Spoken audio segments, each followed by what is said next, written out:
And welcome into Pressbox Live. This week, I'm Stan the Fan Charles of Pressbox and PressBoxOnline.com. With me in the sort of orange-colored shirt is Ross Grimsley. How's the old left-hander doing, Ross? Wonderful, Stan. How you doing, buddy? All right. And joining us now is a blast out of the past, and I do mean that. He played for the Baltimore Orioles 1991 to 1994. He is Jeff Tackett, a catcher with the Baltimore Orioles. Played mostly, am I right, Jeff, behind Chris Hoiles? Is that correct? Correct. My whole career in the big leagues. Absolutely. Are you and Chris still friends? Oh, yeah. We're still friends. Talk to him, see him down at fantasy camp once a year and catch up on everything. So absolutely. Hey, I've got a lot to talk to you about tonight, and I know Ross does as well. But the first thing that hit me when I went back and recollected, my memory of what years you played. And I said, boy, you played 91 to 94. I said, I think that's the years that Johnny Oates managed the Orioles. And it's almost like your Oriole career mirrored Johnny Oates's Orioles career. And even when you stuck in the game after the Orioles, you were gone from them, you played 2 years in the Tiger organization at Toledo, and you played at Texas at Oklahoma City, their AA franchise. I'm imagining Johnny Oates was a pretty important person to Jeff Tackett's career. Johnny was. It all started basically 1990 when I was in AAA in Rochester. Went down, had a pretty good year in AAA and went to winter ball down at Dominican Republic. Had a really good year there, and came back 91 in Rochester. Had another great year, and Orioles gave me a September call up. So I'm there up in the big leagues. And then I had some of the higher up people say, well, we really want you to go back and play again in winter ball. And I'm like, man, I'm coming close on catching close to over 200 or almost 300 games in 2 years. Right. No break time or whatever. Johnny Oates pulled me aside in 91 while I was up there, and he says, you've got a really good shot to make this team in 92. He goes, you need to rest a little bit, let your body heal, so when it comes spring training time, you're at 100% good to go. He says, if you want to play winter ball, that's up to you, but I would not kind of recommend it being a fellow catcher when you got a shot to make the team. And I pretty much told the organization, I need to rest, give myself a little break and be ready to go for next year. So, and then I'll turn you over to Ross for a couple. You played at the end of the 91 season. So you played at the closing of Memorial Stadium, and you were there next April for the opening of Camden Yards. Those are Absolutely. Two of the biggest moments in the franchise's history. It was unbelievable, especially that last day at Memorial. I do have one of those panoramic pictures of everybody on the infield, but just to be on that field when they start announcing everybody's names, and you're just seeing the history of the franchise come through, that guys that everybody idolizes, who can name off, even if you're not an Orioles fan, people know who these people are. And it was just simply amazing. And then go the next year and open up at Camden Yards, and you're like, wow, I'm kind of living out a little fantasy. I got to pinch myself a few times going, I can't believe this is really happening, but let's soak it in and enjoy it while it goes on. Jeff Tackett is our guest, and Ross, I know you were thrilled when we worked out, when I mentioned getting him on the show. You actually reached out to him. Go ahead and ask Jeff whatever you want. It didn't take very long to get a hold of him. I was right on the phone. Tack, you were number 2 pick for the Orioles in the '84 draft. You spent 7 years in the minor leagues before you got an opportunity. Now, your dad was a minor league player, I think, for 5 or 6 years, something like that. He was a right-handed pitcher. I think he played some outfield as well. Tell us, when you got that call to go to the big leagues, what was that like for you? Who told you? How did your parents react? Just go through the whole gambit there for us. Well, at the time, my dad was a dean of students when I was in high school, and the draft was coming up. And during that '84 draft, my dad actually stayed at home to listen for the phone call. And actually, my dad answered the phone going, "Hey, the Orioles drafted you in the second round." And we just were elated on that. And when '91, when I got called up, Greg Biagini, our manager in AAA, told me, "Hey, you're going to the major leagues." And I half uniform off, half not, running out and hugging my wife and my daughter, who was a little girl at the time, and then beeline straight to the old payphone. I don't know if some people are going, "What's a payphone?" And right. And at that time, not having money, it had to be a collect call. So that was the old, "Will you accept the phone?" And everybody's kind of sitting in silence. And I go, "I'm in the big leagues." And then it was chaos at my parents' house. Everybody screaming and yelling and toasting and drinking, and one of the best days ever.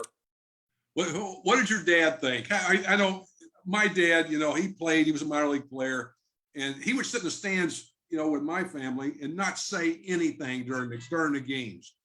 I think he saw you hit a home run. Is that not right? Is that correct? He did. Yeah. My dad been a couple places, saw me hit a home run. My dad actually caught a foul ball in Texas that him and my mom were actually at the game from my bat. I was hitting, fouled it off, and my dad got a foul ball. So I'm going, a lot of weird stuff. But like you, my dad being a pitcher, he loves the game, and he's, "Hey, I can call every pitch for you. I know what this guy's, he's tipping this way. He's doing this. You want some help?" But it was always fun to have him there, or just to kind of pick his brain going through the minor leagues. And once I got to the big leagues, he pulled me aside one day and he says, "You know what? You do know more baseball now than I do." And I just wanted to say, I'm so proud of you in that way. And to me, that was one of my fondest memories. My father, he's still alive, but it's just having him acknowledge that. And I was thrown back. I was in a little shock going, "Wow, that was pretty awesome. Thanks, Really? Dad." One question before you go back to Stan. You and Wendy were married the whole time you were in the minor leagues, or part of it? We got married in 1989. We were in AAA. And then that's tough. And now with the players getting what they're getting now, that's probably a big, especially for the married guys. And it's really tough for married guys. We saw it. I saw it over 31 years in the minor leagues. Your thoughts on that? That we struggled to make ends meet, and Wendy had to work jobs. We didn't see a lot because what I was making at the time was hardly anything. And then you go in to ask, "Hey, is it possible to maybe get a couple extra $100? And they're going, "Well, you can take a loan out." And I'm like, "Well, I don't need a loan. I can do that at home." And when you make more money in the off season than you do in the minor leagues, so you try to save as much as you can to have that extra cash. And it's basically living paycheck to paycheck, and hopefully there's maybe $100 at the end of the month after you pay everything. So that's the crazy part. And like you said, she was with me in the minor leagues, through the big leagues, back to the minor leagues, and put up with a child too. With a child. Yeah. Absolutely. So before I ask you a question about opening day 92, so essentially you think what's going on today with Major League Baseball finally addressing this issue of how little is paid to minor league players and how poor their living conditions might be is long overdue. Absolutely. And then you're trying to find places to live that are close to the ballpark. At that time, you only have one car. You need to make sure you're living next to somebody, at least 5 or 6 teammates, so somebody can take somebody to the ballpark each day. I don't know how we did it, or I Yeah. shouldn't say how I did it. I should say how my wife did it, and just Yeah. through all the hard Well, stuff where she just let me go and play baseball. well, it's pretty amazing. And I think the public is now getting a glimpse into that picture that baseball did a pretty good job hiding. How much different do you think it'll make the young players today? It's hard enough just coping with trying to succeed and develop yourself as a player. Do you think this will lift some pressure off of some kids? I think so, by not having to go out and find out what furniture you're going to rent, or can you buy something real cheap, or are we all going to sleep on an air mattress and have one lamp in the house? Now you can eat. I know they feed them at the clubhouse now, Yeah. but now if you need extra food at the house, or I would say taking the stress away now, where everything's just handled. So it's pack your bags and your clothes and everything is ready to go for you. To me, that would be, I wouldn't know what to do with something like that. That would be amazing. Absolutely amazing on that. All right, so I owe a mutual friend of ours, and you know him too, Ross, Tim Tremblay, Yes. who plays every year at Oriole Fantasy Camp. And I told him last night he plays fantasy baseball with me, and also we're in football pools together. So we were talking last night, and I said I got Jeff Tackett on. He said you got to ask him about opening day, 1992 at Camden Yards. Now this is your first opening day, and if it's not a big enough deal, it's an opening of a new stadium. And then it turns out that you encountered the Secret Service and somebody pretty special. I did. So 1992, President Clinton was throwing out the first pitch at Camden Yards, and the game was at 3:00. Everybody got there around 10. Secret Service was all over Camden Yards, all over the hotels, on top of the stadium, in the clubhouse, dogs everywhere. And I had a staff advisor approach me around 11:30, 12 o'clock and said, would you mind coming down to the dugout at 2:00? The president wants to throw. And I said, well, the game's at 3, and I'm not the starting catcher. Chris Hoyles is. And she said, well, can you just come down there at 2:00? So I said, sure. I put my uniform on, ready to go, and I'm out in the dugout, and there's nobody there. As you're passing guard dogs, city cops from Baltimore, Secret Service everywhere. So I walk back in, and I'm going back into the clubhouse, and right up the stairs past the dugout is the batting cage. I don't know if you're familiar with that. Sure, I remember. Well, there's 3 Secret Service by this batting cage, and the staff advisor grabs me and she goes, Mr. Tackett, can you come in here? I said, okay. So I walk into the batting cage. As soon as I walked in, the door shut automatically, and I turned and looked, and down in the middle of the batting tunnel is the President of the United States. Well, in this room, I have 3, 4, and 5-star generals. I have the elite of the elite brass there. And the staff advisor says the president wants to throw some pitches before he throws the first pitch to Chris, so he can get his arm loose and everything. And I said, okay. So I walked down, introduced myself, and I said, how you doing, Mr. President? Pleasure to meet you. Thank you, Jeff. I appreciate it. And Mr. Clinton's a lefty. So he goes down, and at Camden Yards was dirt pitching mound, turf down, and then dirt again for home plate. So he goes to the turf, not on the mound. He goes down and he throws one. Well, it goes about 35 feet in the air and then hits and then rolls down to me, and I pick it up. And at our batting cage in Camden Yard, the net isn't super high. Okay. Yeah. So if you're going to play catch, you got to throw the ball. So I just scooped it up and I let it go. And that ball flew out of my hand, and halfway down, I saw this glove going like this. Oh, and I went, oh my, can't say the word. And that ball went boom, right in the middle of the chest, like I was taught to since I was a little kid. I drilled him right in the chest. I went, And you're throwing, oh and my Jeff, goodness, you're throwing that ball like you would in a game, right? You're throwing Not- it back pretty. not that hard, but I threw it because if I didn't throw it hard enough, I was going to hit the net. Right. So, I have 50 people in this batting cage, and you could have heard a pin drop because everybody was kind of snickering, and I'm like, oh my, what did I just do? Thank God I was taught to throw it right through somebody's chest and not hit them in the face or Right. or lower. And Mr. President, he was great, and I couldn't apologize. He said, "Don't worry, hey, that was my fault. I missed that one, and we can go from there." So I said, let's just start a little bit closer and we can gradually work our way back. Because I said, you're not going to throw it this far when you get out there. You'll be a little closer. So let's kind of work on that.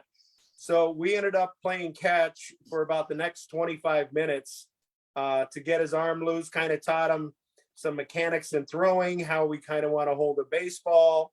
And he ended up throwing it all the way for Chris Hoyles from there. That's a great story. Great story. Ross. Attempted assassination. Yeah. Exactly. Not a good joke on the 22nd of November. No. Oh, heavens, no. 58 years. Oh, 58 Lord. years. Hey, Tack, what are you doing now? I know you're involved some instruction, doing pitching, catching, hitting a little bit. What are you still doing that? I do. I basically work Tuesday through Saturday. I teach private baseball, softball lessons of any age. I go from little kids from 7 to high school. I've had pro guys, college guys, whatever they want. And I'm also coaching a 8th grade, like boys travel baseball team. So it keeps me busy. I can work when I want to work. I have regulars I see every Tuesday, whatever times people want to get plugged in. So to me, it's not work. To me, it's helping somebody to get better and teaching them the right way or the right mechanics or the right swing. And I just get a kick out of it when they are absolutely able to go out on the field and perform, and it pays off for them. So that's what I get most excitement out of. Well, that brings me to my next question. You know, it'll be nice, but you know, I mean, you say the right way to play the game. You see how, you know, baseball is played now. You got the greatest players in the world, strongest, fastest, you know, they can do everything. But the game, the fundamentals of the game have kind of slipped away, catching especially. And me and Stan, we've talked to a few people on the show about that. Give us a little bit about what you do with the kids as far as, well, everything, catching, hitting, pitching. What is your approach to them compared to what you see now in professional ball? That's a great question. My answer to that is when I have catchers, I try to, there are still a few catchers who kind of catch old school. They'll drop down to a knee on occasion with a man on base, but most of the time I call it the up position, or they're crouched up and they're ready to throw base runners out and ready to block the ball.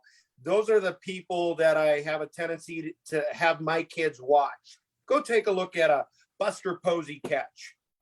See how he does this, or when you pick a hitter, what hitter do you like? And let's just keep it simple. Look what he does. What he does is what I'm teaching you, or the girl hitting to. This is how everything is done. Let's eliminate all the unnecessary stuff and let's get right to the point. This is the way it has to be done. Because if it's all you got to do is turn on the TV and watch. And to tell you, Grims, the hardest one that I deal with is most of these kids that I deal with do not watch baseball or softball. They love to play the game, but they do not want to watch. And the only team they'll watch is if it's their home team, but they won't watch a whole game. That's probably the hard one for me. That's really fascinating.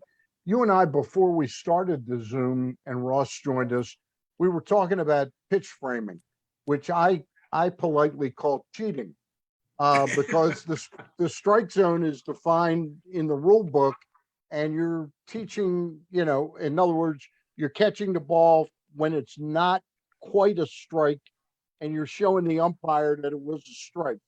Do you think that's been a good thing for baseball, and the catching position, so to speak? Well, the hard one now is you see a lot of guys now on a knee, which is fine. I know that's the way the game is going, but a lot of these guys start their gloves so low and then bring everything up. Well, that looks well and good on TV because you're catching major league pitchers. So when a major league pitcher misses, he's not missing that much. It's just a little bit here and there.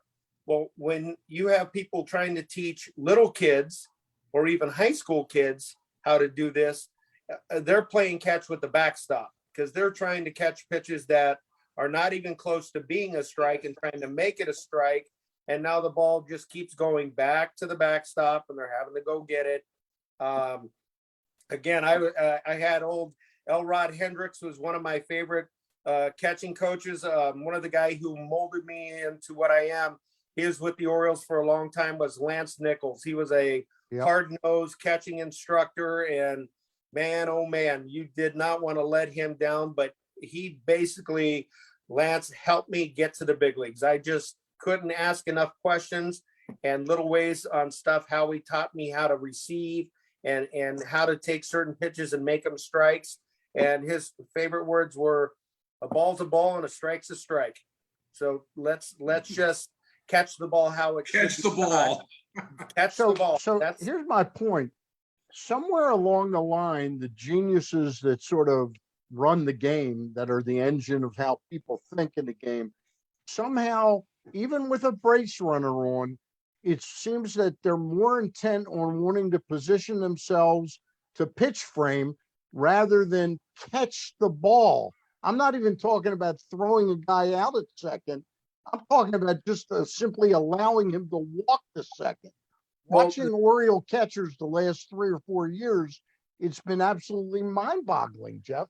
That's the one for me. And most of the time, Grims can let you know on this, but when a major league pitcher throws the ball in the dirt, it's in between the two white lines of the batter's box. That's only yay much. Well, when you have high schoolers and college and even minor league players, they're throwing it to the other side of the batter's box. Right. There is no way you're going to get it. But if I have runners on base, I'm trying to help my pitcher's ERA. If I can keep that guy grounded by blocking the ball and not letting him advance, thank you. That's my job. I just, with some of these players nowadays, Grim said it earlier, making this kind of money, and you want to put a winner. If I'm making $22 million as a pitcher, I want the ball blocked. I don't want it picked. I want my ERA. Maybe I go into free agency next year. I want to put up my numbers, but to have a guy get lazy and, well, I'll get it next time. Well, I'll try to pick it, or I missed it. No big deal, because you're so worried about making a strike or a ball a strike, and you can't even catch the ball to begin with. Blocking's pretty much gone out of the game. If it's not right in front of you, does not hit you. To me nowadays, if the ball hits you, you blocked it. Okay, good job. Instead of moving left to right or doing what you needed to do to help your team and keep that guy from advancing. So before I let Ross ask a couple more, I got to follow that up with, I'm a big proponent. I think the electronic home plate umpire is going to be a real plus for the game, because I think pitchers deserve, with the ability to get hurt on any one pitch, they deserve to know what a strike is on Monday, Tuesday, Wednesday, Thursday, Friday, Saturday, and Sunday. It shouldn't change every day because of the human, the human quality of having an umpire there. I'm curious how you feel about that. You know what? I'm caught both ways on that, because like you said, the human factor. How about if a pitcher wants to argue or get his frustration out? Umpires will most of the time sit there and listen to him. Yep. Or if you're catching, go, hey, you know what? I'll take a better look at that on the next time. Hold it there a split second longer and I'll take a better look for you. That's gone. So whatever the pitcher throws, he has nobody to turn to now. He can't argue. There is no reasoning. But it's always, but it falls back on him to use the predictability of knowing what the strike will be every night. That should be a plus to me. Yeah, I think it's just going to take batters and pitchers time to absorb all this information of, hey, it is what it is. There's nobody you can turn around and argue with or have a little conversation with. That's going to be gone out of the game. And that's what I always loved about the game was the talking with umpires or talking to a batter of what's going on. Because my favorite was always Ricky Henderson coming up to bat, and he would step in the box, hit my shin guard, and he would say, "Ricky feeling pretty good today."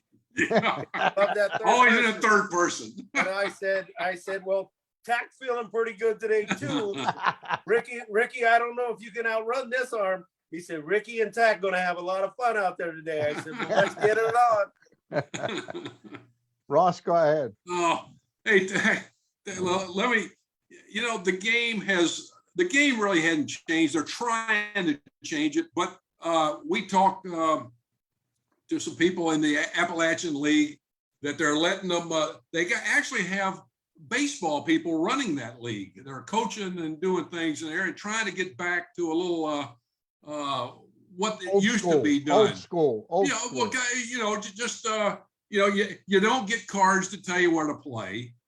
You actually, and what was really great about it was the kids. They were, I think, freshmen and sophomore college kids. Yep. They were really excited, and it was amazing. They said that what they didn't know a lot of the finer points of the game, and they were so excited to learn some things. And watching the game now, at every level, and you saw it towards the end of your coaching career with the Giants, how the analytical people took over, run the baseball people out. Where do you think this is going?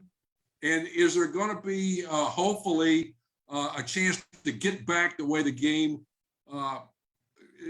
is, just not throw as hard as you can, hit as far as you can, that type of thing? It's going to get back to playing actually baseball. When do you think that's going to change? That's hard to say at the major league level. And you've seen it at the minor league level where pretty much from rookie ball up to, I would say, close to AA, there is sacrifice bunts, there's squeezing, there is hit and runs, there's all that old school part of the game. You get to the big leagues, like you said, and it's throw it as hard as you can and whack it as far as you can. So the small games out of that.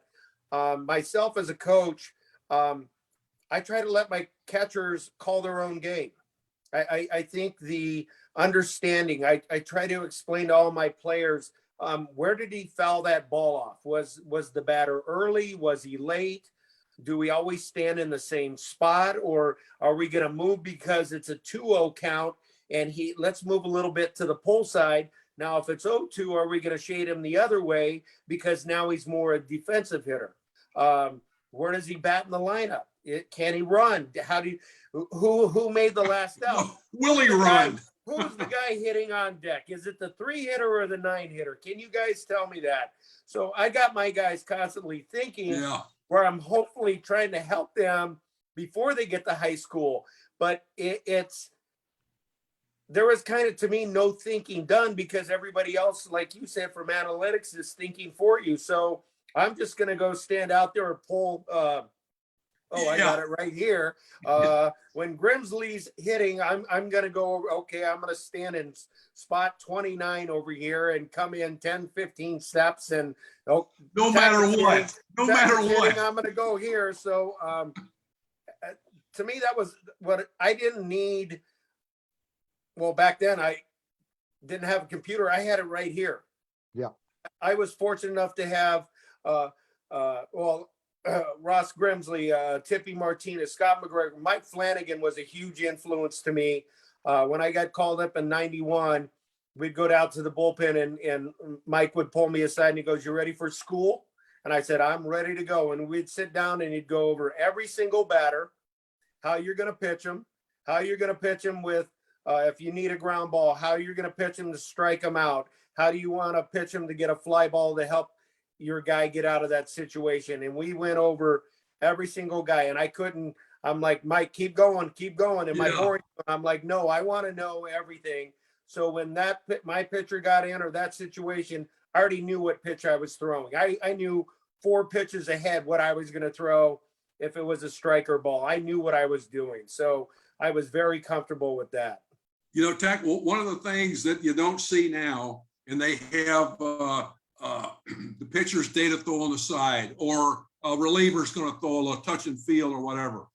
Usually you would have one of the main catcher or whatever, especially on guys throwing on the side starters, you would have them go to the bullpen and catch. That doesn't happen now. No, I know. It's rare. They have Joe Blow, who's the bullpen catcher, doing the catching down, which is really, it's taken away. It's really hurt, and you really see it more at the very low levels of baseball, where Shane's at a game. He's at a game here in Tampa. It was 4.5 hour, 25 walks. I mean, the guys couldn't throw the ball near the catcher. I mean, so, and it all comes down. I mean, if you don't do these little things to learn the pitchers, but they just rely so much, which is very sad, I think. Yeah, and I wanted, if I wasn't starting, I wanted to be in that bullpen and catching that guy, because you never know if I was going in, and I knew what he had. I always warmed up the starting pitcher, brought him in. I've had games where I'm warming up Ben McDonald or Mike Mussina, and I got them for the game out in the bullpen. They don't have anything. They can't throw a strike. And I'm like, oh my God. Okay. Let me flip in that Flanagan thing again in my ear. And where are we going pitch wise? And you get them on the mound, and all of a sudden it just clicks and they got it. Or they're lights out in the bullpen, and you put them in the game. Exactly. It's the opposite. And you're going, okay, how am I going to work some magic to get this guy at least through 5 innings? Science and footwork. I wanted to be prepared. So I knew what you had that day, or what you were throwing, or what was really working. So it never caught me off guard. Hey, that's one of the problems now, that they never know, it's not on the cards. Well, this guy don't have his best stuff today. This hitter's swinging the bat very well. The situation of the game, the score, none of this comes into play like it used to, which is very sad, I think. I always want to know who's hot and who's not. And I wanted to know what guys were hitting with second and third, 2 outs. You could have a guy batting 300, but with runners on second and third, he was hitting 170. And the 230 hitter with second and third was hitting 320. Right. That's what I want to know. I wanted to know those stats. That's the numbers, right? To me, that was analytics for us back in the day. He's 0 for 20. All right, let's go right after him, or the number 9 hitters, 9 for his last 11. Okay, we better watch him. So that's how it goes. Before we let you go, Jeff Tackett, couple more questions. You mentioned the name Mike Mussina. I remember one game I remember in Oriole history as vivid as any. I think it was in May of 1993. The Orioles were facing the Seattle Mariners at Camden Yards, and it was Mike Mussina against Chris Bosio. You were behind the plate. It was a Sunday afternoon, and Chris Bosio, to say it mildly, was really not headhunting, but he was throwing behind people, and he was throwing down at people's ankles. And then I think it's about the 3rd inning, Bill Hasselman is at the plate, and Mr. Mussina plopped him pretty good with a fastball. I think it hit him like kind of on his backside, and Hasselman was out like a rabbit to the mound. And what ensued was one of the biggest brawls I've ever seen. What was that like for you to experience that whole thing? Well, in one word, I'll sum it up. Awesome. Fun. Awesome. Fantastic. Loved it. Nothing better to do on a Sunday than that. I love that stuff. That's just hard-nosed, old school baseball, and let's go. taking care of your own players. You take care of mine. You watch my back. I'll watch yours. You know, that's Grims has been in a ton of those, I'm sure. And it's, you just got to stick up for your teammates. You can't allow your hitters to completely just being thrown at or thrown behind. And you sit in the dugout sometimes and you're like, hey, did that one just go behind him? You know, it's depending where you're sitting, it's kind of hard to see. And you come back and talk to the guy. Oh yeah, that went behind me. You know, maybe on one occasion, if one gets by and everything else is there and he doesn't get hit, but when more than two or more happen to go behind different hitters, something's going on a little bit. And so my question was, did you know Mussina was going to do something like that? And is it your obligation, do you think, to make sure Hasselman never really gets to Mussina, because he got to Mussina? Yeah, that's part of my job, is to get there, not knowing 100% of what was going on, or you want to be on your tippy toes, but you never quite know, or Right. who dropped what seed of, hey, you know, let's got to protect our guys. And certain pitchers, veteran guys who've been around, they know that already going in.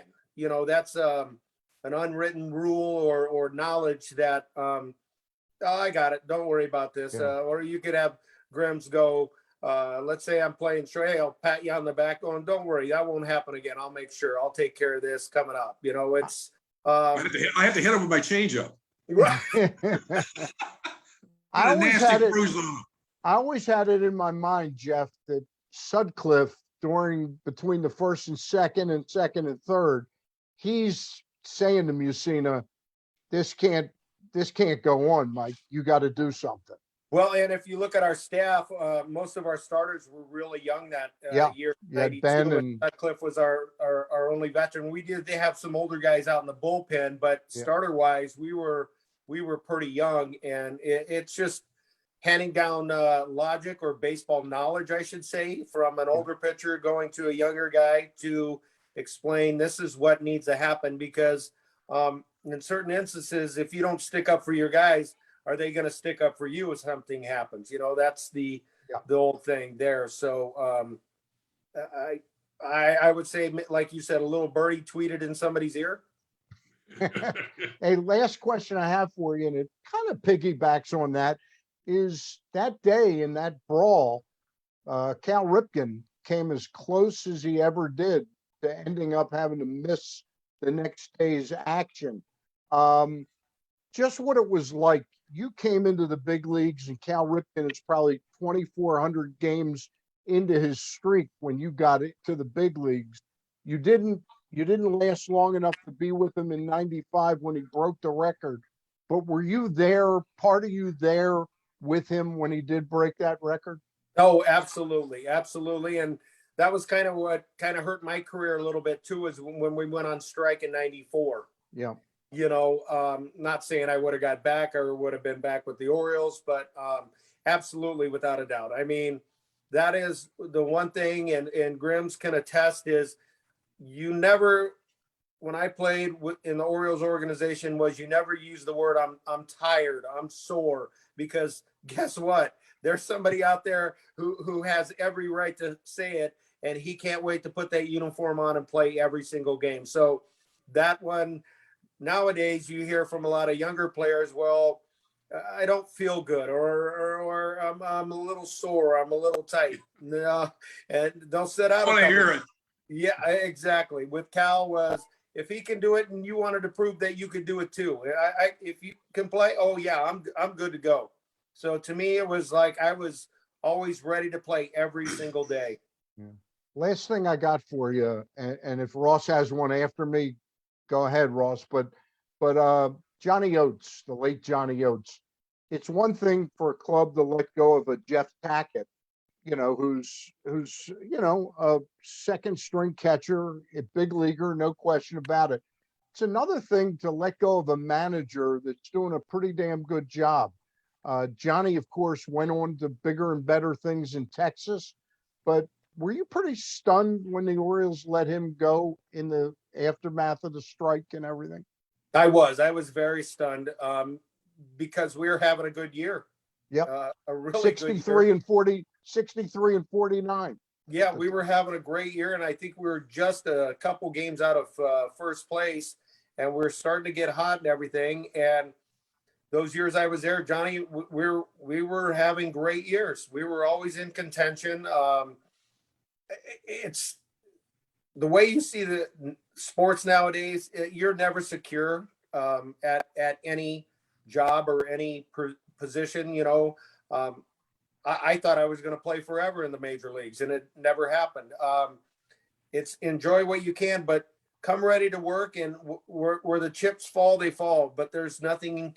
You don't have certainty all the time. You can only control what you can do. Somebody else may just say, hey, you know what? Time to move on and let's go. Thanks for your work, but we're going to go this direction. And that's the one used nowadays mostly by everybody. Ross, you got one? Yeah, Anything yeah. left for Real Jeff? quick, Tack. You know, you had a pretty long career. You were out of baseball for a little bit. You came to instructional league, I think, when we were with the Giants, and eventually signed. And you're a catching instructor, and you did not only the catching instructor, you did some hitting, you did some other things along the way. Do you have any aspirations to get back in the game? You know what? At certain points, you watch the game and you're like, oh boy, if I was there, I could help fix this. And I know what the answer is, but then you kind of sit back and going, well, I would be gone again, traveling here. And Right. I can commute and get along with my 14-year-olds or this little 8-year-old and just put a smile on their face and be close to home. I do miss coaching. I do miss the camaraderie with the players and the fellow coaches I coach with. I think, well, you know, we had so much fun together, and we enjoyed just sitting around talking baseball. Right. I don't know that, to me, that's a lost art. I don't know if players actually sit around now and actually discuss how the game was or what's coming up. I think that's been lost. Right. When you were telling the story about you and Flanagan and him saying, "Are you ready for school?" Yeah. I'm sort of placing myself in the Oriole bullpen today. Tanner Scott, who the hell is he talking to out there? You know, or the backup catcher. Who are they talking to? It's tough. There isn't schooling going on, because I Right. know Elrod, you mentioned him, how valuable he was as well. Yeah, and just anything, or hey, does anybody got anything more off these hitters after we went over what's going on? That's I just wanted to make sure I had all my tricks in a bag and I could pull them out anytime, and I knew where I was not lost of what was going on in the game or pitch calling. Hey, we really appreciate your time. I thought we might struggle for doing a half hour with you. We've gone 45 minutes. Really appreciate the time. Number 41, Jeff Tackett of the Baltimore Orioles. Ross, thanks for setting that up. And Tack, you and thanks I for being with us, buddy. and Hey, I Have a wanna great Thanksgiving. have a Hey, great you guys have a Thanksgiving. great Thanksgiving, and thanks for putting up with my mouth just talking 24/7. And I never get bored. All right. Tell Hey. Wendy, hey. I will. Tell Bert, send our love to I everybody. will too, And buddy. Dan, thank you so much for everything. For having me Pixie, on. tell Pixie. Bird says tell Pixie, hey. To all our viewers out there, whether on Facebook Live or on our website, we wish you a very happy Thanksgiving. There will be no Zoom this Wednesday night with me and Gary. Boo Powell is going to join us, I believe, next Monday night. Will join Ross Grimsley and I. Thank you for coming on again, Jeff Tackett. For Jeff Tackett, Ross Grimsley, I'm Stan the Fan, and we'll see you down the road just a little bit. Thanks, Dan.